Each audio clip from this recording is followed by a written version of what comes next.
ਵਾਹਿਗੁਰੂ ਜੀ ਕਾ ਖਾਲਸਾ ਵਾਹਿਗੁਰੂ ਜੀ ਕੀ ਫਤਿਹ। ਜਿਉਂ ਹੀ ਹਰ ਸਾਲ ਜੂਨ ਦਾ ਮਹੀਨਾ ਚੜ੍ਹਦਾ ਹੈ ਤਾਂ ਖਾਲਸਾ ਪੰਥ ਦੇ ਦਿਲ ਵਿੱਚ ਉਹਨਾਂ ਦੁਖਦਾਈ ਦਿਨਾਂ ਦੀ ਯਾਦ ਸਾਹਮਣੇ ਆ ਜਾਂਦੀ ਹੈ, ਜਿਨ੍ਹਾਂ ਦਿਨਾਂ ਦੌਰਾਨ ਹਿੰਦੁਸਤਾਨ ਦੇ ਜਮਹੂਰੀ ਢਾਂਚੇ ਨੇ ਖਾਲਸਾ ਪੰਥ ਦੇ ਮੁਕੱਦਸ ਅਸਥਾਨ ਸਾਹਿਬ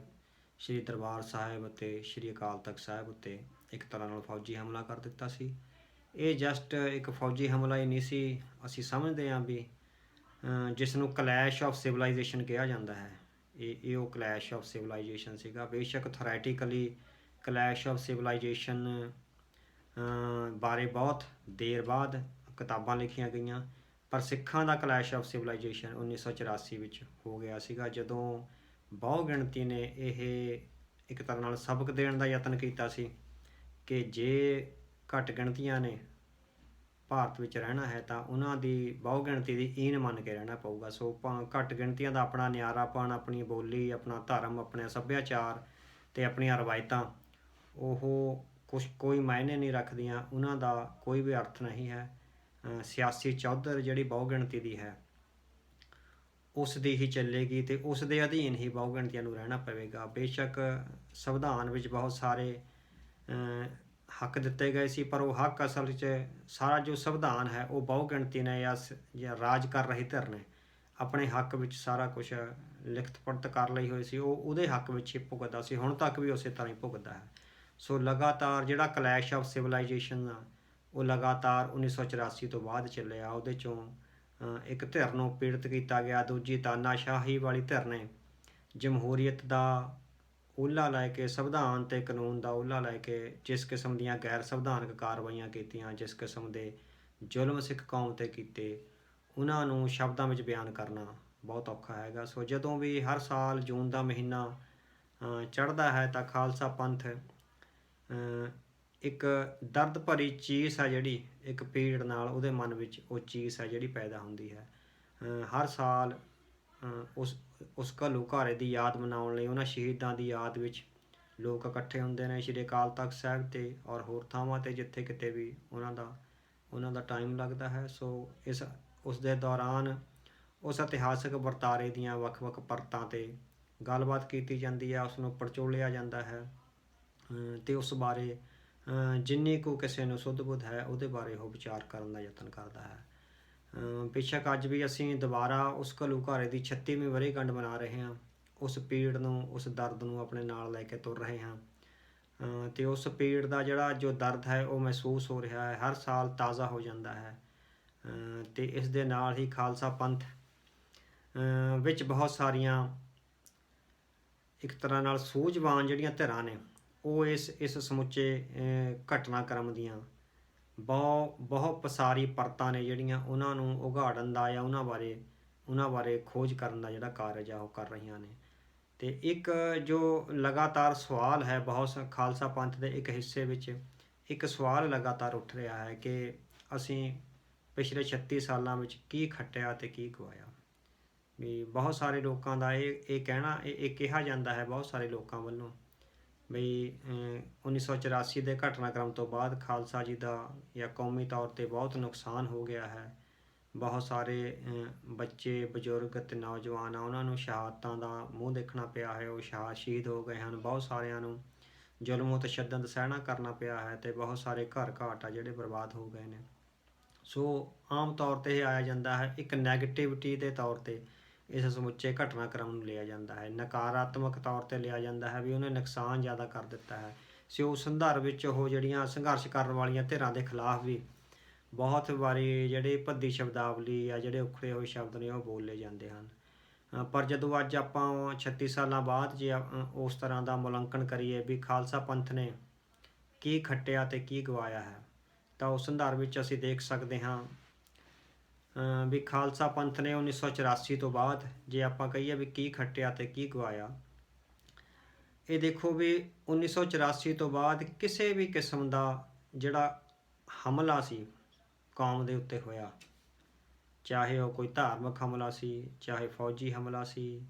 ਚਾਹੇ ਸਿਧਾਂਤਕ ਹਮਲਾ ਸੀ, ਚਾਹੇ ਰਾਜਨੀਤਿਕ ਹਮਲਾ ਸੀ, ਚਾਹੇ ਸੱਭਿਆਚਾਰ ਦਾ ਹਮਲਾ ਸੀ, ਚਾਹੇ ਬੋਲੀ ਦਾ ਹਮਲਾ ਸੀ, ਚਾਹੇ ਪਾਣੀਆਂ ਦੇ ਮਸਲੇ ਬਾਰੇ ਜਾਂ ਹੋਰ ਵੀ ਪੰਜਾਬ ਨਾਲ ਸੰਬੰਧਿਤ ਜਿੰਨੇ ਵੀ ਸਟੇਟ ਵੱਲੋਂ, ਸਟੇਟ ਦੇ ਕਰਿੰਦਿਆਂ ਵੱਲੋਂ ਜਾਂ ਸਟੇਟ ਨਾਲ ਜੁੜੀਆਂ ਹੋਈਆਂ ਸੰਸਥਾਵਾਂ ਵੱਲੋਂ ਜਿੰਨੇ ਵੀ ਹਮਲੇ ਸਿੱਖਾਂ 'ਤੇ ਹੋਏ, ਉਹਨਾਂ 'ਚੋਂ ਕੋਈ ਇੱਕ ਵੀ ਹਮਲਾ ਸਿੱਖਾਂ ਨੇ ਅਨਚੈਲੰਜਡ ਨਹੀਂ ਜਾਣ ਦਿੱਤਾ। ਸੋ ਜਦੋਂ ਆਪਾਂ ਗੱਲ ਕਰਦੇ ਹੈਗੇ ਆ ਵੀ ਕੀ ਖੱਟਿਆ ਕੀ ਗਵਾਇਆ, ਇਹ ਕੌਮੀ ਜਾਗਰਤੀ ਦੀ ਇੱਕ ਨਿਸ਼ਾਨੀ ਆ ਵੀ 36 ਸਾਲਾਂ ਵਿੱਚ ਕੋਈ ਵੀ ਹਮਲਾ ਕਿਤੋਂ ਵੀ ਹੋਇਆ ਹੋਵੇ, ਕਿਸੇ ਪਾਸਿਓਂ ਵੀ ਹੋਇਆ ਹੋਵੇ, ਚਾਹੇ ਧਰਮ ਦੇ ਮਾਮਲੇ 'ਚ ਹੋਇਆ ਹੋਵੇ, ਵੀ ਧਾਰਮਿਕ ਤੌਰ 'ਤੇ ਉਹਨਾਂ ਨੇ ਕੋਈ ਨਵੀਆਂ ਕਿਤਾਬਾਂ ਲਿਖਣ ਦਾ ਯਤਨ ਕੀਤਾ, ਸਿੱਖ ਧਰਮ ਬਾਰੇ ਜਾਂ ਗੁਰਬਾਣੀ ਬਾਰੇ ਕੋਈ ਗਲਤ ਬਿਆਨਬਾਜ਼ੀ ਕਰਨ ਦੀ ਕੋਸ਼ਿਸ਼ ਕੀਤੀ ਹੈ,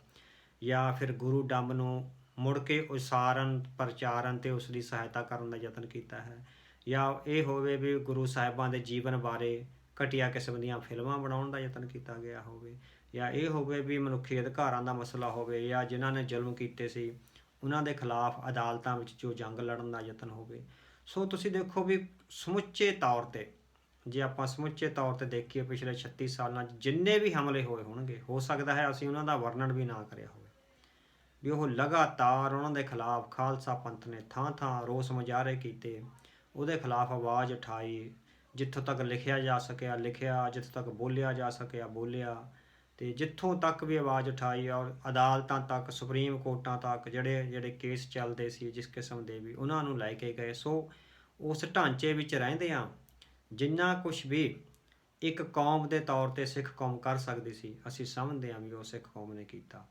ਅਤੇ ਇੱਕ ਛੋਟੀ ਜਿਹੀ ਕੌਮ ਜਿਹਨੂੰ 2% ਕਿਹਾ ਜਾਂਦਾ ਸੀਗਾ, ਉਹਨੇ ਇੰਨੀ ਜ਼ਰੂਰਤ ਨਾਲ, ਇੰਨੀ ਸ਼ਿੱਦਤ ਨਾਲ ਔਰ ਇੰਨੇ ਅਣਖੀ ਢੰਗ ਨਾਲ ਆਪਣੇ 'ਤੇ ਹੋਣ ਵਾਲੇ ਹਰ ਹਮਲੇ ਦਾ ਮੂੰਹ ਤੋੜ ਜਵਾਬ ਦਿੱਤਾ। ਸਿਰਫ ਉਹਦੇ ਖਿਲਾਫ ਆਵਾਜ਼ ਨਹੀਂ ਉਠਾਈ, ਗਾਹੇ ਬਕਾਹੇ ਉਹਦੇ ਬਾਰੇ ਕਿਤਾਬਾਂ ਲਿਖੀਆਂ ਗਈਆਂ, ਉਹਦੇ ਬਾਰੇ ਲੈਕਚਰ ਹੋਏ, ਸੈਮੀਨਾਰ ਕਰਵਾਏ ਗਏ, ਜਾਂ ਜਿਸ ਕਿਸਮ ਦਾ ਵੀ ਕੋਈ ਵਿਰੋਧ ਸੀ ਪ੍ਰਗਟ ਕੀਤਾ ਜਾ ਸਕਦਾ ਸੀਗਾ, ਉਹ ਵਿਰੋਧ ਆ ਖਾਲਸਾ ਪੰਥ ਨੇ ਪ੍ਰਗਟ ਕੀਤਾ। ਅਤੇ ਲਗਾਤਾਰ ਹਾਲੇ ਵੀ ਉਹ ਵਿਰੋਧ ਪ੍ਰਗਟ ਹੋ ਰਿਹਾ, ਚਾਹੇ ਉਹ ਕਿਸੇ ਤਰ੍ਹਾਂ ਉਸ ਸਾਕੇ ਦੀ ਯਾਦ ਨੂੰ ਮਨਾਉਣ ਦੇ ਵਿੱਚ ਹੋਵੇ, ਉਸ ਦੇ ਖਿਲਾਫ ਜੋ ਸਰਕਾਰੀ ਪਾਬੰਦੀਆਂ ਲੱਗਦੀਆਂ ਉਹਨਾਂ ਨੂੰ ਤੋੜਨ ਵਿੱਚ ਵੱਲ ਹੋਵੇ, ਜਾਂ ਹੋਰ ਵੀ ਜਿੰਨੇ ਵੀ ਮਸਲੇ ਆ ਰਹੇ ਨੇ, ਚਾਹੇ ਪੰਜਾਬੀ ਵਿੱਚ ਸ਼ਬਦਾਂ ਦਾ ਜਾਂ ਬੋਲੀਆਂ ਦਾ ਜੋ ਕੜਮੱਸ ਪੈ ਰਿਹਾ ਹੈਗਾ, ਪੰਜਾਬੀ ਬੋਲੀ ਨੂੰ ਖਤਮ ਕਰਨ ਦਾ ਮਸਲਾ ਹੋਵੇ, ਉਹਦੇ ਮਾਮਲੇ ਵਿੱਚ ਵੀ ਸੁਚੇਤ ਤੌਰ 'ਤੇ ਪੰਜਾਬੀਆਂ ਨੇ ਵੱਡੀ ਪੱਧਰ 'ਤੇ ਪ੍ਰਦਰਸ਼ਨ ਕਰਕੇ ਜਾਂ ਉਸ ਦੇ ਖਿਲਾਫ ਆਵਾਜ਼ਾਂ ਉਠਾ ਕੇ ਜਾਂ ਲਿਖ ਕੇ ਜਾਂ ਕਿਸੇ ਉਹ ਯਤਨ ਕੀਤਾ ਹੈ। ਅਤੇ ਇਹਦੇ ਨਾਲ ਹੀ ਸਿਧਾਂਤਕ ਤੌਰ 'ਤੇ ਜਿੰਨੇ ਵੀ ਹਮਲੇ ਹੋ ਰਹੇ ਨੇ ਉਹਨਾਂ ਦੇ ਸੰਦਰਭ ਵਿੱਚ ਇੱਕ ਜਾਗਰਤੀ ਦੀ ਮੁਹਿੰਮ ਕਿਤਾਬਾਂ ਰਾਹੀਂ ਲਿਆਂਦੀ ਗਈ ਹੈ। ਜਿਸ ਤਰ੍ਹਾਂ ਸਰਦਾਰ ਅਜਮੇਰ ਸਿੰਘ ਜੀ ਨੇ ਬਹੁਤ ਸਾਰੀਆਂ ਕਿਤਾਬਾਂ ਇਸ ਸੰਦਰਭ 'ਚ ਲਿਖੀਆਂ ਨੇ, ਅਤੇ ਉਹਨਾਂ ਨੇ ਇੱਕ ਸਕੂਲ ਆਫ ਥਾਟ ਆ ਜਿਹੜਾ ਉਹ ਸਿੱਖ ਕੌਮ ਨੂੰ ਦਿੱਤਾ ਹੈਗਾ ਵੀ ਇਹਨਾਂ ਲੀਹਾਂ 'ਤੇ ਚੱਲ ਕੇ ਆਪਾਂ ਜਿਹੜੇ ਕੌਮੀ ਕਾਰਜ ਨੇ ਉਹ ਅੱਗੇ ਕਰ ਸਕਦੇ ਹਾਂ ਅਤੇ ਉਹਨਾਂ ਨੂੰ ਅੱਗੇ ਵਧਾਇਆ ਜਾ ਸਕਦਾ ਹੈ। ਸੋ ਜਿੰਨੇ ਵੀ ਚੈਲੰਜ ਆਏ ਨੇ, ਚਾਹੇ ਕਿਸੇ ਦੇ ਜ਼ੁਲਮ ਸਿਤਮ ਦਾ ਹੋਵੇ ਜਾਂ ਉਸ ਤੋਂ ਬਿਨਾਂ ਸਿਧਾਂਤਕ ਹੋਵੇ, ਉਹਨਾਂ ਸਾਰਿਆਂ ਦੇ ਖਿਲਾਫ ਲਗਾਤਾਰ ਖਾਲਸਾ ਪੰਥ ਨੇ ਡਟਵੀਂ ਆਵਾਜ਼ ਉਠਾਈ ਆ ਅਤੇ ਡਟਵਾਂ ਵਿਰੋਧ ਪ੍ਰਗਟ ਕੀਤਾ ਹੈ। ਸੋ ਆਪਣੀਆਂ ਇੰਟਰਵਿਊਜ਼ ਦੇ ਮਾਮਲੇ ਵਿੱਚ ਜਦੋਂ ਅਸੀਂ ਕੁਝ ਸੱਜਣਾਂ ਨੂੰ ਜਿਹੜੇ ਉਸ ਸਾਕੇ ਦੌਰਾਨ ਜਾਂ ਉਸ ਸਮੇਂ ਤੋਂ ਬਾਅਦ ਜੋ ਸੰਘਰਸ਼ ਚੱਲਿਆ, ਉਸ ਸਮੇਂ ਦੌਰਾਨ ਜਿਹੜੇ ਵਿਚਰੇ ਅਤੇ ਜਿਨ੍ਹਾਂ ਨੇ ਉਸ ਸੰਘਰਸ਼ ਵਿੱਚ ਹਿੱਸਾ ਪਾਇਆ, ਲੰਬੇ ਸਮੇਂ ਤੱਕ ਉਹਦਾ ਨਾਲ ਰਹੇ, ਉਹਨਾਂ ਨਾਲ ਜਦੋਂ ਅਸੀਂ ਇੰਟਰਵਿਊਜ਼ ਕਰਨ ਲਈ ਗਏ ਤਾਂ ਕੁਝ ਸੱਜਣਾਂ ਨੂੰ ਅਸੀਂ ਇਹ ਸਵਾਲ ਲਗਾਤਾਰ ਪੁੱਛਿਆ ਵੀ ਸਿੱਖ ਪੰਥ ਦੇ ਇੱਕ ਹਿੱਸੇ ਵੱਲੋਂ ਇਹ ਸਵਾਲ ਲਗਾਤਾਰ ਆ ਰਿਹਾ ਹੈ ਕਿ ਕੌਮ ਦਾ ਨੁਕਸਾਨ ਬਹੁਤ ਹੋ ਗਿਆ ਹੈ। ਤਾਂ ਉਹਨਾਂ ਵਿੱਚੋਂ ਬਹੁਤ ਹੀ ਜਿਹੜੇ ਸੂਝਵਾਨ ਅਤੇ ਸੁਹਿਰਦ ਸੱਜਣ ਸੀ, ਉਹਨਾਂ ਨੇ ਜੋ ਜਵਾਬ ਦਿੱਤਾ ਉਹ ਕਾਫੀ ਪਾਏਦਾਰ ਲੱਗ ਰਿਹਾ ਸੀ। ਉਹਨਾਂ ਆਖਿਆ ਵੀ ਕਿਸੇ ਕੌਮ ਦੀ ਸਦਾ ਲਈ ਮੌਤ ਹੋ ਜਾਣ ਨਾਲੋਂ ਕੋਈ ਵੀ ਨੁਕਸਾਨ ਵੱਡਾ ਨਹੀਂ ਹੁੰਦਾ। ਸੋ ਇੱਕ ਪਾਸੇ ਕੌਮ ਦੀ ਸਮੁੱਚੇ ਤੌਰ 'ਤੇ ਮੌਤ ਹੋ ਜਾਣ ਦਾ ਜਿਹੜਾ ਮਸਲਾ ਸੀ ਉਹ ਖੜ੍ਹਾ ਹੋਇਆ ਸੀ, ਅਤੇ ਦੂਜੇ ਪਾਸੇ ਆ ਵੀ ਜਿਹੜਾ ਨੁਕਸਾਨ ਸੀ, ਸੋ ਨੁਕਸਾਨ ਹੈ ਉਹ ਕਹਿੰਦੇ ਵੀ ਝੱਲਿਆ ਜਾ ਸਕਦਾ, ਪਰ ਕਿਸੇ ਕੌਮ ਦੀ ਮੌਤ ਹੈ ਜਿਹੜੀ ਉਹ ਨਹੀਂ ਝੱਲੀ ਜਾ ਸਕਦੀ। ਸੋ ਅਸੀਂ ਸਮਝਦੇ ਹਾਂ ਵੀ ਇਸ ਤਰ੍ਹਾਂ ਉਹਨਾਂ ਨੇ ਜਿਹੜੇ ਸੰਘਰਸ਼ ਦਾ ਹਿੱਸਾ ਰਹੇ ਸੀ ਲੋਕ, ਉਹਨਾਂ ਨੇ ਜੋ ਇਹ ਬਿਆਨਬਾਜ਼ੀ ਕੀਤੀ ਹੈ ਉਹ ਕਾਫੀ ਪਾਏਦਾਰ ਅਤੇ ਉੱਚ ਪਾਏ ਦੀ ਹੈ। ਹੁਣ ਜਦੋਂ ਇਹ ਗੱਲ ਆਉਂਦੀ ਹੈਗੀ ਆ ਵੀ ਹਾਂ ਵੀ ਆਪਣਾ ਨੁਕਸਾਨ ਆਪਾਂ ਕਿਸ ਤਰ੍ਹਾਂ ਹੋ ਰਿਹਾ ਆ, ਵੀ ਆਪਾਂ ਕਿਸ ਗੱਲੋਂ ਅਧੂਰੇ ਰਹੇ ਹੈਗੇ ਹਾਂ, ਜਾਂ ਆਪਣੇ 'ਚ ਘਾਟਾਂ ਕਮਜ਼ੋਰੀਆਂ ਕੀ ਰਹੀਆਂ ਹਨ ਅੱਜ 36 ਸਾਲਾਂ ਤੋਂ ਬਾਅਦ, ਜਦੋਂ ਆਪਾਂ ਉਸ ਗੱਲ ਦਾ ਮੁਲਾਂਕਣ ਕਰਨਾ ਹੈ ਤਾਂ ਉਸ ਸੰਦਰਭ ਵਿੱਚ ਸਾਡੇ ਸਾਹਮਣੇ ਇਹ ਆ ਰਿਹਾ ਵੀ ਲਗਾਤਾਰ ਵਿਰੋਧ ਕਰਨ ਦੇ ਨਾਲ ਵੀ ਜਿੰਨੇ ਵੀ ਹਮਲੇ ਹੋਏ ਨੇ ਖਾਲਸਾ ਪੰਥ 'ਤੇ, ਖਾਲਸਾ ਪੰਥ ਉਹਨਾਂ ਦਾ ਵਿਰੋਧ ਕੀਤਾ, ਉਹਨਾਂ ਨੇ ਡਟ ਕੇ ਉਹਦੇ ਖਿਲਾਫ ਸੰਘਰਸ਼ ਦੀ ਆਵਾਜ਼ ਉਠਾਈ। ਪਰ ਇਹ ਹੈ ਵੀ ਕੌਮ ਲਗਾਤਾਰ ਐਜੀਟੇਸ਼ਨ ਵਿੱਚ ਚੱਲ ਰਹੀ ਹੈ, ਵੀ ਇੱਕ ਤਰ੍ਹਾਂ ਨਾਲ ਐਜੀਟੇਟਿਵ ਮੋਡ ਵਿੱਚ ਹੈ ਕੌਮ, ਵੀ ਲਗਾਤਾਰ ਵਿਰੋਧ ਪ੍ਰਦਰਸ਼ਨਾਂ ਤੱਕ ਹੀ ਸੀਮਿਤ ਹੋ ਕੇ ਰਹਿ ਗਈ ਹੈ। ਇਹ ਸਾਡੀਆਂ ਕਮਜ਼ੋਰੀਆਂ ਨੇ। ਅਸੀਂ ਸਮਝਦੇ ਹਾਂ ਵੀ ਜਿਹੜਾ ਜ਼ੁਲਮ ਹੋਇਆ ਸੀ, ਜ਼ੁਲਮ ਨੂੰ ਇੱਕ ਸਿਰਜਣਾ ਦੇ ਤੌਰ 'ਤੇ ਉਹਦੇ ਵਿੱਚ ਅਕੈਡਮਿਕ ਕਾਰਜ ਸੀ, ਜਿਹੜੇ ਕਿਤਾਬਾਂ ਲਿਖਣ ਦੇ, ਰਿਸਰਚ ਪੇਪਰ ਲਿਖਣ ਦੇ, ਸੈਮੀਨਾਰ ਕਰਨ ਦੇ, ਜਾਂ ਉਸ ਸਫਰਿੰਗ ਨੂੰ ਇੱਕ ਤਰ੍ਹਾਂ ਨਾਲ ਜਿਹੜਾ ਜ਼ੁਲਮ ਤਸ਼ੱਦਦ ਹੋਇਆ ਸੀ ਉਹਨੂੰ ਇੱਕ ਕੋਈ ਆਵਾਜ਼ ਦੇਣ ਦਾ, ਜਿਹੜਾ ਐਕੈਡੈਮਿਕਲੀ ਵਰਲਡ ਲੈਵਲ 'ਤੇ ਜਿਹੜੀ ਪ੍ਰਵਾਨਿਤ ਆਵਾਜ਼ ਹੋਵੇ ਉਸ ਨੂੰ ਦੇਣ ਦਾ ਜਿਹੜੇ ਕਾਰਜ ਆ ਉਹ ਬਹੁਤ ਥੋੜ੍ਹੇ ਹੋਏ ਆ। ਵੀ ਲਗਾਤਾਰ ਅਸੀਂ ਵਿਰੋਧ ਪ੍ਰਦਰਸ਼ਨਾਂ ਵਿੱਚ ਹੀ ਕਾਰਜ ਕਰਦੇ ਰਹੇ ਹੈਗੇ ਆ। ਵੀ ਕਿਸੇ ਮੰਤਰੀ ਦੇ ਖਿਲਾਫ, ਈਵਨ ਵਿਦੇਸ਼ਾਂ ਵਿੱਚ ਦੇਖ ਰਹੇ ਹਾਂ ਵੀ ਪ੍ਰਧਾਨ ਮੰਤਰੀ ਜਾ ਰਿਹਾ ਜੀ, ਉਹਦੇ ਖਿਲਾਫ 5-5 ਹਜ਼ਾਰ 10-10 ਹਜ਼ਾਰ ਲੋਕ ਇਕੱਠੇ ਹੋ ਜਾਂਦੇ ਨੇ, ਵਿਰੋਧ ਪ੍ਰਦਰਸ਼ਨ ਕਰਦੇ ਨੇ, ਨਾਅਰੇ ਮਾਰੇ ਜਾਂਦੇ ਨੇ। ਸੋ ਕਾਫੀ ਉੱਚੇ ਸੁਰ ਵਿੱਚ ਬਿਆਨਬਾਜ਼ੀ ਕੀਤੀ ਜਾਂਦੀ ਹੈ। ਪਰ ਅਸੀਂ ਸਮਝਦੇ ਹਾਂ ਵੀ ਲਗਾਤਾਰ ਸਿਰਫ ਉੱਚੇ ਸੁਰ ਵਿੱਚ ਬਿਆਨਬਾਜ਼ੀ ਕਰਨੀ ਜਾਂ ਸਿਰਫ ਨਾਅਰੇ ਮਾਰਨੇ ਹੀ ਕਿਸੇ ਕੌਮ ਦੀ ਜੋ ਭਵਿੱਖ ਦੀ ਰਣਨੀਤੀ ਆ ਉਹਦਾ ਹਿੱਸਾ ਨਹੀਂ ਹੋ ਸਕਦੇ। ਠੀਕ ਹੈ, ਇਹਨਾਂ ਦਾ ਇੱਕ ਆਪਣਾ ਇੱਕ ਟਾਈਮ ਹੁੰਦਾ ਹੈ ਜਾਂ ਇਹਨਾਂ ਦੀ ਆਪਣੀ ਇੱਕ ਲੋੜ ਹੁੰਦੀ ਹੈ, ਪਰ ਪੂਰੀ ਕੌਮ ਲਗਾਤਾਰ ਸਿਰਫ ਐਜੀਟੇਸ਼ਨ 'ਚ ਹੀ ਰਹੇ, ਇਹ ਹੈ ਜਿਹੜਾ ਕੌਮ ਦਾ 36 ਸਾਲਾਂ ਤੋਂ ਬਾਅਦ ਜਿਹੜਾ ਇੱਕ ਨੈਗੇਟਿਵ ਪੱਖ ਆ ਰਿਹਾ। ਵੀ ਸਾਨੂੰ ਐਕੈਡੈਮਿਕਲੀ ਉਸ ਸਾਕੇ ਤੋਂ ਬਾਅਦ ਜਿਸ ਕਿਸਮ ਦੀਆਂ ਰਿਸਰਚ ਪ੍ਰੋਜੈਕਟ ਤੇ ਖੋਜ ਕਾਰਜ ਕੀਤੇ ਜਾਣੇ ਚਾਹੀਦੇ ਸੀ, ਉਹ ਖੋਜ ਕਾਰਜ ਸਾਡੇ ਸਾਹਮਣੇ ਨਹੀਂ ਆਏ। ਅਸੀਂ ਅੱਜ ਵੀ ਹੁਣ ਵੀ ਇਹ ਹੋ ਰਿਹਾ ਵੀ 36 ਸਾਲਾਂ ਤੋਂ ਬਾਅਦ ਵੀ ਸਿਰਫ ਰਾਗੀਆਂ ਢਾਡੀਆਂ ਦੇ ਜਿਹੜੇ ਉੱਚੇ ਸੁਰ ਵਿੱਚ ਗਾਏ ਹੋਈਆਂ ਢਾਡੀ ਵਾਰਾਂ ਨੇ, ਅਸੀਂ ਉਹਨਾਂ ਨੂੰ ਸੁਣ ਕੇ ਹੀ ਸੰਤੁਸ਼ਟ ਹੋ ਜਾਂਦੇ ਹਾਂ। ਵੀ ਜਸਟ ਉਹ ਜਿਹੜਾ ਉੱਚੇ ਸੁਰ ਵਿੱਚ ਇਤਿਹਾਸ ਗਾਇਆ ਜਾਂਦਾ ਹੈ ਵੀ ਉੱਥੇ ਤੱਕ ਅਸੀਂ ਸੀਮਿਤ ਰਹਿ ਜਾਂਦੇ। ਉਦੋਂ ਗਾਂਹ ਵੀ ਕੁਛ ਕਰਨਯੋਗ ਕਾਰਜ ਨੇ, ਜਿਹੜੇ ਸਹਿਜ ਦੀ ਮੰਗ ਕਰਦੇ ਨੇ, ਜਿਹੜੇ ਸਿਆਣਪ ਦੀ ਮੰਗ ਕਰਦੇ ਨੇ, ਜਿਨ੍ਹਾਂ ਵਿੱਚ ਵਿਜ਼ਨ ਹੋਵੇ, ਜੋ ਕੌਮ ਦੇ ਉਸ ਜ਼ੁਲਮੋ ਸਿਤਮ, ਉਹ ਜਿਹੜੀ ਸਫਰਿੰਗ ਆ ਉਹਨੂੰ ਅੱਗੇ ਵਧਾਉਣ ਲਈ, ਉਹਦਾ ਕੋਈ ਐਕੈਡੈਮਿਕ ਹੱਲ ਲੱਭਣ ਲਈ, ਜਾਂ ਉਹਦੀਆਂ ਜਿਹੜੀਆਂ ਅੱਗੇ ਵੀ ਇਹਦੇ ਹੁਣ ਅੱਗੇ ਕੀ ਕਰਨਾ ਹੈ, ਅੱਗੇ ਰਾਹ ਕੀ ਹੋਣੇ ਚਾਹੀਦੇ ਨੇ। ਵੀ ਉਸ ਸੰਦਰਭ ਵਿੱਚ ਕੌਮ ਦੇ ਸਾਹਮਣੇ ਜੋ ਇੱਕ ਦਸਤਾਵੇਜ਼ ਪੇਸ਼ ਹੋਣਾ ਸੀ, ਇੱਕ ਬਲੂ ਪ੍ਰਿੰਟ ਪੇਸ਼ ਹੋਣਾ ਸੀ, ਉਹਦੇ 'ਤੇ ਜਿਹੜੇ ਕਾਰਜ ਨੇ ਉਹ ਬਹੁਤ ਘੱਟ ਹੋਏ ਨੇ। ਸਾਡੇ ਵਾਂਗ ਯਹੂਦੀਆਂ 'ਤੇ ਵੀ ਇਸ ਤਰ੍ਹਾਂ ਦਾ ਬਹੁਤ ਸਾਰਾ ਜ਼ੁਲਮ ਹੋਇਆ, ਉਹਨਾਂ ਨੂੰ ਉਸ ਤਰ੍ਹਾਂ ਦੇ ਘੱਲੂ ਘਾਰਿਆਂ ਦਾ ਸਾਹਮਣਾ ਕਰਨਾ ਪਿਆ, ਉਸ ਤਰ੍ਹਾਂ ਦੀਆਂ ਮਾੜੀਆਂ ਹਾਲਤਾਂ ਜਿਨ੍ਹਾਂ ਮੁਲਕਾਂ ਵਿੱਚ ਉਹ ਰਹਿ ਰਹੇ ਸੀ, ਉਹਨਾਂ ਦੇ ਕਾਨੂੰਨ ਆ ਜਿਹੜੇ ਸਮੁੱਚੇ ਤੌਰ 'ਤੇ ਉਸੇ ਲੀਹ 'ਤੇ ਬਣਾਏ ਗਏ ਜਿਸ ਤਰ੍ਹਾਂ ਘੱਟ ਗਿਣਤੀਆਂ ਦੇ ਖਿਲਾਫ ਭਾਰਤ ਵਿੱਚ ਬਣਾਏ ਗਏ ਨੇ। ਵੀ ਜਿਹੜੀ ਸੱਤਾਧਾਰੀ ਧਿਰ ਸੀ ਉਸ ਨੇ ਹੀ ਆਪਣੇ ਹੱਕ ਦੇ ਕਾਨੂੰਨ ਬਣਾਏ ਸੀ, ਅਤੇ ਯਹੂਦੀਆਂ ਨੂੰ ਬਹੁਤ ਜ਼ੁਲਮੋ ਸਿਤਮ ਦਾ, ਉਹਨਾਂ ਨੂੰ ਭਿਖਾਰੀਆਂ ਵਾਂਗ ਰੱਖਿਆ ਗਿਆ, ਉਹਨਾਂ ਨੂੰ ਬਗਾਨਿਆਂ ਵਾਂਗ ਰੱਖਿਆ ਗਿਆ। ਹਰ ਥਾਂ 'ਤੇ, ਹਰ ਗਲੀ ਕੂਚੇ 'ਤੇ ਉਹਨਾਂ ਦੀ ਬੇਇੱਜ਼ਤੀ ਕਰ ਦਿੱਤੀ ਜਾਂਦੀ ਸੀ, ਅਤੇ ਉਹਨਾਂ ਦਾ ਇੱਕ ਤਰ੍ਹਾਂ ਨਾਲ ਕਤਲ-ਗਾਰਤ ਵੀ ਕਰ ਦਿੱਤੀ ਜਾਂਦੀ ਸੀ। ਲਗਾਤਾਰ ਉਹ ਇਸ ਸੈਂਕੜੇ ਸਾਲ ਉਹ ਇਸ ਤਰ੍ਹਾਂ ਦੀ ਹਾਲਤ ਵਿੱਚ ਰਹੇ, ਵੱਖ-ਵੱਖ ਥਾਵਾਂ 'ਤੇ ਖਿੰਡੇ ਹੋਏ ਸੀ। ਕੁਛ ਰਸ਼ੀਆ ਵਿੱਚ ਰਹਿ ਰਹੇ ਸੀ, ਕੁਛ ਪੋਲੈਂਡ ਵਿੱਚ ਰਹਿ ਰਹੇ ਸੀ, ਕੋਈ ਜਰਮਨੀ 'ਚ ਆ ਗਏ, ਕੋਈ ਹੰਗਰੀ 'ਚ ਚਲੇ ਗਏ। ਸੋ ਯੂਰਪ ਦੀਆਂ ਇਹਨਾਂ ਬਹੁਤ ਸਾਰੀਆਂ ਸਟੇਟਸ ਵਿੱਚ ਰਹਿੰਦੇ ਹੋਏ ਵੀ ਉਹਨਾਂ ਦਾ ਕੋਈ ਮਾਣ ਸਤਿਕਾਰ ਨਹੀਂ ਸੀ, ਉਹਨਾਂ ਦੀ ਉਸੇ ਤਰ੍ਹਾਂ ਦੀ ਬੇਇੱਜ਼ਤੀ ਹੁੰਦੀ ਰਹੀ। ਲਗਾਤਾਰ ਉਹਨਾਂ ਨੇ ਵੀ ਇੱਕ ਸੰਘਰਸ਼ ਕਰਿਆ, ਐਜੀਟੇਸ਼ਨ 'ਚ ਰਹੇ, ਸੰਘਰਸ਼ ਜਿੰਨਾ ਕੁ ਹੋ ਸਕਿਆ ਉਹਨਾਂ ਨੇ ਕਰਿਆ, ਪਰ ਇਸ ਦੇ ਨਾਲ ਹੀ ਉਹ ਸਿਰਫ ਐਜੀਟੇਸ਼ਨ ਤੱਕ ਫਿਰ ਸੀਮਿਤ ਨਹੀਂ ਰਹੇ। ਉਹਨਾਂ ਨੇ ਆਪਣੀਆਂ ਜਿਹੜੀਆਂ ਸਮੱਸਿਆਵਾਂ ਦੇ ਹੱਲ ਲਈ ਉਹਨਾਂ ਦੇ ਵਿਦਵਾਨ ਸਿਰ ਜੋੜ ਕੇ ਬੈਠੇ, ਉਹਨਾਂ ਵਿਦਵਾਨਾਂ ਨੇ ਫਿਰ ਵੱਡੀ ਪੱਧਰ 'ਤੇ ਉਹ ਇਸ ਇਤਿਹਾਸਕ ਵਰਤਾਰੇ ਦਾ ਮੁਲਾਂਕਣ ਕਰਿਆ ਵੀ ਇਸ ਇਤਿਹਾਸਕ ਵਰਤਾਰੇ ਦੀਆਂ ਜੜ੍ਹਾਂ ਕਿੱਥੇ ਨੇ, ਅਤੇ ਇਸ ਇਤਿਹਾਸਕ ਵਰਤਾਰੇ 'ਤੇ ਜਿਹੜੇ ਜ਼ੁਲਮੋ ਸਿਤਮ ਦੀ ਜਿਹੜੀ ਇੱਕ ਹਨੇਰੀ ਚੁੜੀ ਆਉਂਦੀ ਹੈ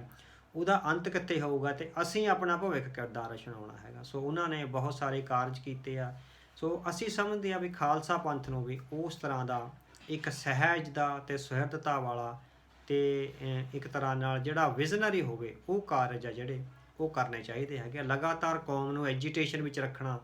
ਇਹ ਕੌਮ ਦੀ ਕੋਈ ਪ੍ਰਾਪਤੀ ਨਹੀਂ ਹੈ। ਕੌਮ ਨੇ ਜੇ ਪ੍ਰਾਪਤੀਆਂ ਕਰਨੀਆਂ ਨੇ ਤਾਂ ਉਹਨਾਂ ਨੂੰ ਆਪਣੇ ਜਿਹੜਾ ਐਜੀਟੇਸ਼ਨ ਆ ਉਹਨੂੰ ਕੋਈ ਦਿਸ਼ਾ ਦੇਣੀ, ਉਹਨੂੰ ਕੋਈ ਅਕੈਡਮਿਕ ਦਿਸ਼ਾ ਦੇਣੀ, ਅਤੇ ਉਹਦੇ 'ਚੋਂ ਫਿਰ ਬਹੁਤ ਸਾਰੀਆਂ ਰਿਸਰਚ ਪ੍ਰੋਜੈਕਟ ਜਾਂ ਬਹੁਤ ਸਾਰੀਆਂ ਕਿਤਾਬਾਂ ਨੇ ਜਿਹੜੀਆਂ ਉਹ ਆਉਣੀਆਂ ਚਾਹੀਦੀਆਂ ਹਨ। ਸੋ ਅੱਜ ਜਦੋਂ ਅਸੀਂ ਇਸ ਸੰਦਰਭ ਵਿੱਚ ਗੱਲ ਕਰ ਰਹੇ ਹਾਂ ਵੀ ਜਦੋਂ ਯਹੂਦੀਆਂ ਨਾਲ ਮਿਲ ਕੇ ਅਸੀਂ ਸਿੱਖ ਕੌਮ ਦੇ ਜ਼ੁਲਮਾਂ ਦੀ ਗੱਲ ਕਰ ਰਹੇ ਹੈਗੇ ਹਾਂ, ਤਾਂ ਆਪਾਂ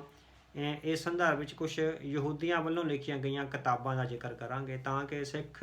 ਰਾਜਨੀਤੀ ਦੇ ਵਿਦਿਆਰਥੀਆਂ ਨੂੰ ਅਤੇ ਸਿੱਖ ਇਤਿਹਾਸ ਦੇ ਵਿਦਿਆਰਥੀਆਂ ਨੂੰ ਇੱਕ ਸੋਝੀ ਜਾਂ ਇੱਕ ਦਿਸ਼ਾ ਮਿਲ ਸਕੇ ਵੀ ਆਪਾਂ ਕਿਸ ਸੰਦਰਭ ਵਿੱਚ ਅਤੇ ਕਿਹਨਾਂ ਮੋਰਚਿਆਂ ਉੱਤੇ ਕੰਮ ਕਰ ਸਕਦੇ ਹਾਂ। ਸਭ ਤੋਂ ਪਹਿਲੀ ਕਿਤਾਬ ਅਸੀਂ ਡਾਕਟਰ ਲਿਓ ਪਿੰਸਕਰ ਦੀ ਹੈ, ਆਟੋ ਐਮਨਿਸਪੇਸ਼ਨ। ਡਾਕਟਰ ਲਿਓ ਪਿੰਸਕਰ ਯਹੂਦੀਆਂ ਦੀ ਕੌਮੀ ਮੁਕਤੀ ਦਾ ਇੱਕ ਤਰ੍ਹਾਂ ਨਾਲ ਜੋ ਵਿਦਵਾਨ ਸੀ, ਜੋ ਗਿਆਤਾ ਸੀ, ਉਹਨੇ ਸਾਰੇ ਜ਼ੁਲਮਾਂ ਨੂੰ ਦੇਖਿਆ ਸੁਣਿਆ, ਅਤੇ ਜਿੱਥੋਂ ਤੱਕ ਵੀ ਗਿਆ ਉਹਨਾਂ ਨੇ ਇੱਕ ਇਤਿਹਾਸਕਾਰ ਦੇ ਤੌਰ 'ਤੇ ਥਾਂ ਥਾਂ ਫਿਰ ਕੇ ਉਹਨੇ ਜ਼ੁਲਮਾਂ ਸਤਮਾਂ ਨੂੰ ਸਿਰਫ ਦੇਖਿਆ ਨਹੀਂ, ਮਹਿਸੂਸ ਵੀ ਕਰਿਆ। ਵੱਖ-ਵੱਖ ਥਾਵਾਂ 'ਤੇ ਜਿੱਥੇ ਵੀ ਉਹ ਗਏ ਉਹਨਾਂ ਨੇ ਯਹੂਦੀਆਂ ਦੀ ਹਾਲਤ ਬਾਰੇ ਬਹੁਤ ਵੱਡੀ ਪੱਧਰ 'ਤੇ ਮਹਿਸੂਸ ਕੀਤਾ। ਅਤੇ ਉਹਨਾਂ ਨੇ 1800 ਦੇ ਆਖਰੀ 80-90 'ਚ ਜਾ ਕੇ ਉਹਨਾਂ ਦੀ ਇੱਕ ਕਿਤਾਬ ਸੀ, ਇਹ ਛੋਟੀ ਕਿਤਾਬ ਜਿਹੜੀ ਆਪਾਂ ਗੱਲ ਕਰਦੇ ਹਾਂ। ਉਹਨਾਂ ਨੇ ਬਾਅਦ 'ਚੋਂ ਵੀ ਬਹੁਤ ਕਿਤਾਬਾਂ ਲਿਖੀਆਂ ਨੇ, ਪਰ ਇਸ ਕਿਤਾਬ ਨੂੰ ਜਿਹੜੀ ਆਟੋ ਐਮਨਿਸਪੇਸ਼ਨ, ਇਸ ਕਿਤਾਬ ਨੂੰ ਯਹੂਦੀਆਂ ਦੀ ਮੁਕਤੀ ਦੀ ਇੱਕ ਤਰ੍ਹਾਂ ਨਾਲ ਆਪਾਂ ਜੜ ਕਹਿ ਸਕਦੇ ਹਾਂ। ਵੀ ਉਹਨੇ ਇਸ ਕਿਤਾਬ ਨੇ ਉਹਨਾਂ ਦੀ ਮੁਕਤੀ ਦੇ ਜਿਹੜੇ ਰਾਹ ਸੀ ਉਹ ਪੱਧਰੇ ਕੀਤੇ ਆ। ਸੋ ਉਹਦੇ ਵਿੱਚ ਛੋਟੀ ਕਿਤਾਬ ਹੈਗੀ ਆ, ਜਦੋਂ ਇਹਦੇ ਵਿੱਚ ਆਪਾਂ ਪੜ੍ਹਦੇ ਹਾਂ ਤਾਂ ਉਹ ਉਸ ਤਰ੍ਹਾਂ ਲੱਗਦਾ ਵੀ ਉਹ ਕਿੰਨੇ ਜ਼ੁਲਮ ਸਿਤਮ ਜਾਂ ਕਿੰਨੀ ਦਰਦਨਾਕ ਹਾਲਤ ਵਿੱਚ ਜਿਹੜੇ ਯਹੂਦੀ ਸੀ ਉਹ ਰਹਿ ਰਹੇ ਸੀ। ਲਿਓ ਪਿੰਸਕਰ ਕਹਿੰਦਾ ਵੀ ਯਹੂਦੀਆਂ ਦੀ ਸਮੱਸਿਆ ਇਸ ਤਰ੍ਹਾਂ ਦੀ ਬਣ ਗਈ ਹੋਈ ਆ ਵੀ ਉਹਨਾਂ ਵਿੱਚੋਂ ਕੌਮੀ ਜਜ਼ਬਾ ਹੈ ਜਿਹੜਾ ਬਿਲਕੁਲ ਖਤਮ ਹੋ ਗਿਆ ਹੈ। ਵੀ ਉਹ ਵਕਤ ਦੇ ਹਾਕਮਾਂ ਨੇ ਇਸ ਤਰ੍ਹਾਂ ਦੇ ਜ਼ੁਲਮ ਅਤੇ ਇਸ ਤਰ੍ਹਾਂ ਨਾਲ ਉਹਨਾਂ ਦੇ ਸੀਨਿਆਂ ਨੂੰ ਅਤੇ ਉਹਨਾਂ ਦੀਆਂ ਆਤਮਾਵਾਂ ਨੂੰ ਵਿੰਨ੍ਹ ਦਿੱਤਾ ਹੈ ਵੀ ਉਹਨਾਂ ਵਿੱਚੋਂ ਇੱਕ ਸਾਂਝੀ ਕੌਮ ਦੇ ਤੌਰ 'ਤੇ ਵਿਚਰਨ ਦਾ ਜਜ਼ਬਾ ਹੀ ਖਤਮ ਹੋ ਗਿਆ ਹੈ। ਕਹਿੰਦਾ ਇੱਥੇ ਹੀ ਗੱਲ ਨਹੀਂ ਰਹੀ, ਉਹਨਾਂ ਵਿੱਚ ਸਿਰਫ ਜਜ਼ਬਾ ਹੀ ਖਤਮ ਨਹੀਂ ਹੋਇਆ, ਬਲਕਿ ਇਹ ਗੱਲ ਵੀ ਘਰ ਕਰ ਗਈ ਹੈ ਵੀ ਸਾਨੂੰ ਆਪਣੀ ਕਿਸੇ ਕੌਮੀ ਹੋਂਦ ਦੀ ਹੁਣ ਲੋੜ ਹੀ ਨਹੀਂ ਹੈ। ਸੋ ਤੁਸੀਂ ਦੇਖੋ ਵੀ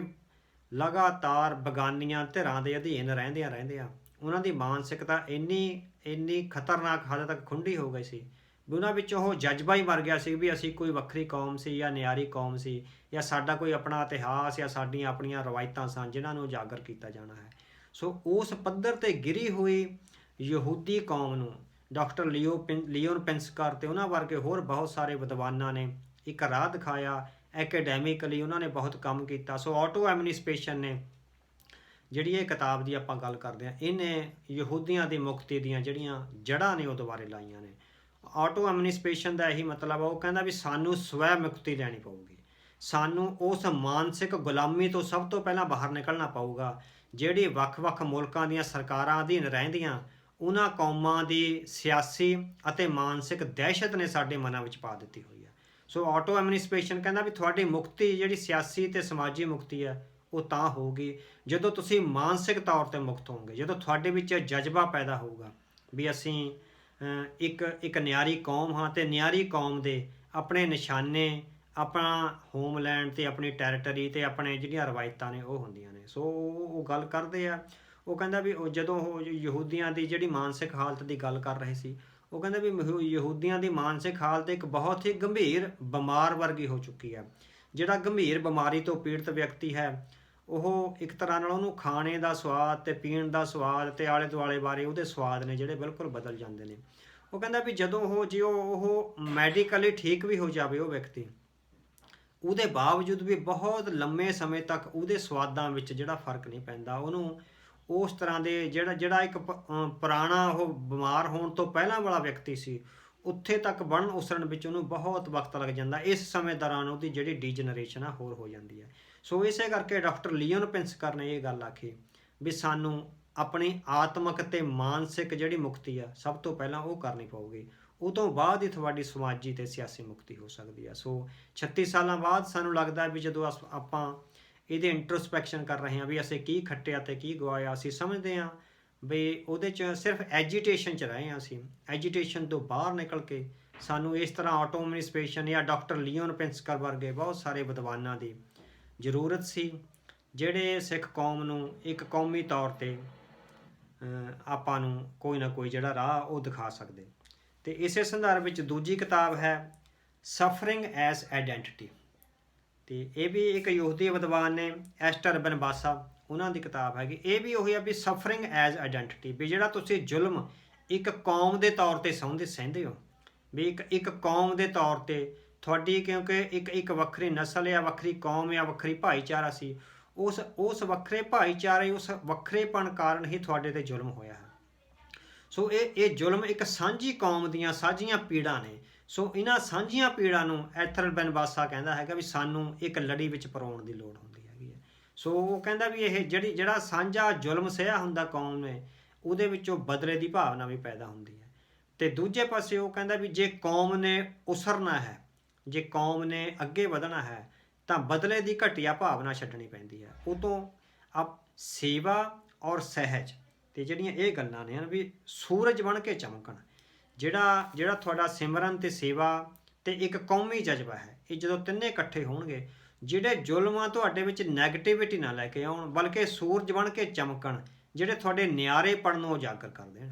ਸੋ ਐਸਥਰ ਬੈਨਬਾਸਾ ਨੇ ਇਹ ਆਖਿਆ ਹੈਗਾ ਵੀ ਜਿਹੜੀ ਸਫਰਿੰਗ ਆ, ਜਿਹੜੀ ਕੌਮਾਂ ਇੱਕ ਕੌਮ ਦੇ ਤੌਰ ਤੇ ਜਿਹੜਾ ਜ਼ੁਲਮ ਸਹਿੰਦੀਆਂ ਨੇ,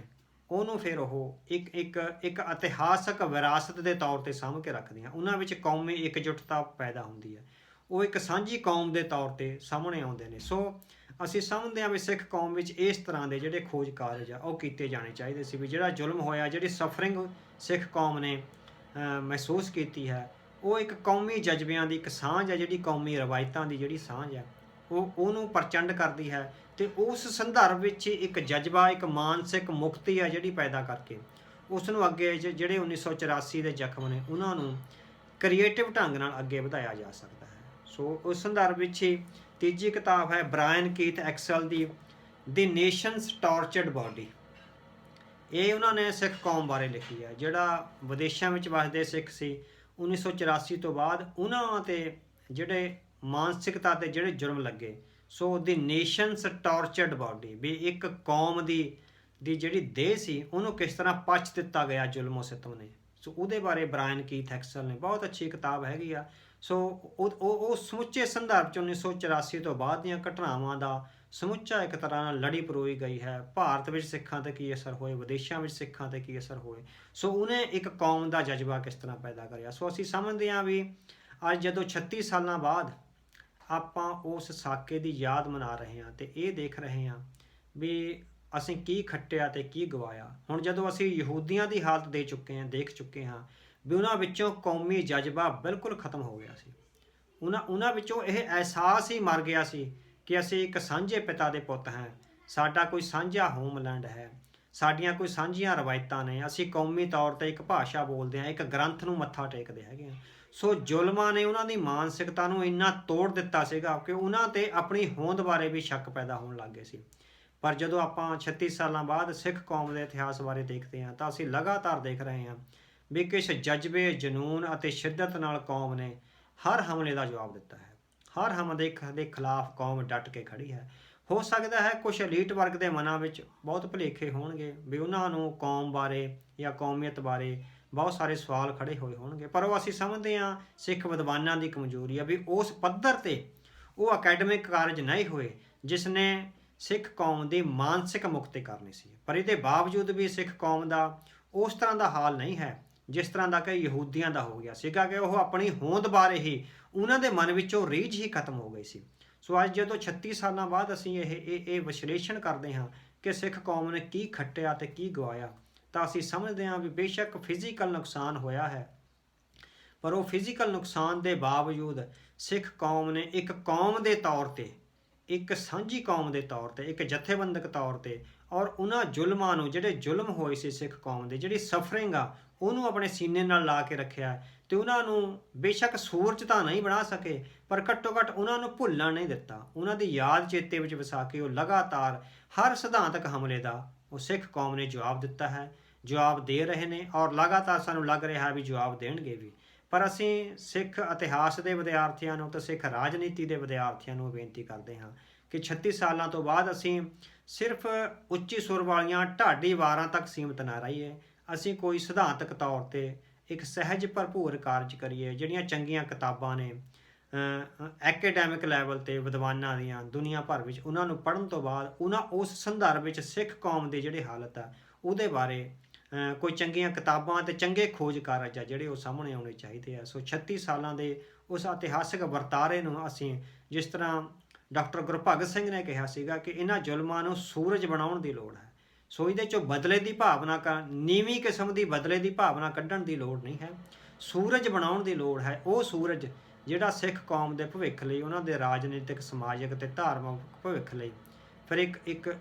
ਚਮਕਦਾ ਸੂਰਜ ਬਣੇ, ਜੋ ਉਹਨਾਂ ਨੂੰ ਰੁਸ਼ਨਾਉਂਦਾ ਰਹੇ ਤੇ ਉਹਨਾਂ ਦੀਆਂ ਜਿਹੜੀਆਂ ਆਤਮਾਵਾਂ ਨੇ ਸਿੱਖ ਕੌਮ ਦੀਆਂ, ਉਹਨਾਂ ਵਿੱਚ ਉਹ ਰੌਸ਼ਨੀ ਭਰੇ ਜਿਹਦੇ ਵਿੱਚੋਂ ਘਟੀਆ ਕਿਸਮ ਦੀਆਂ ਜਿਹੜੀਆਂ ਸੋਚਾਂ ਨੇ ਖਤਮ ਹੋ ਜਾਣ, ਸਿੱਖ ਕੌਮ ਮਾਨਸਿਕ ਤੌਰ 'ਤੇ ਮੁਕਤ ਹੋਵੇ ਅਤੇ ਮੁੜ ਕੇ ਆਪਣੇ ਅਗਲੇਰੇ ਰਾਹਾਂ ਵੱਲ ਕਦਮ ਵਧਾਏ। ਵਾਹਿਗੁਰੂ ਜੀ ਕਾ ਖਾਲਸਾ, ਵਾਹਿਗੁਰੂ ਜੀ ਕੀ ਫਤਿਹ।